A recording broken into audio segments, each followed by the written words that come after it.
Kung alam mong binabalewala ka na nung taong gusto mo, kung alam mong hindi ka niya na binibigyan ng time, kung alam mong feeling mo kinakaya ka niya o feeling mo parang wala lang sa kanya yung mga ginagawa mong effort, maybe it's time for you to think na baka tama na baka hindi nga talaga siya interesado sa'yo, na baka hindi nga talaga siya yung tao para sa'yo, na baka ayaw ka niya, na baka pinipilitan mo lang yung tadhana na maging kayo, na baka wala talagang pag-asa.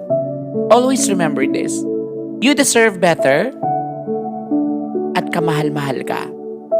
Lahat naman tayo, of course. Pero ito yung pinaka dapat mong tandaan. Hindi mo kailangan magmakaawa para ibigay yung pagmamahal, atensyon sa kanya. Dahil una sa lahat, kung mahal ka niya o gusto ka niya, ma-appreciate niya lahat yun. Kaya pumili ka nung taong alam mong ma-appreciate niya yung pagmamahal na meron ka.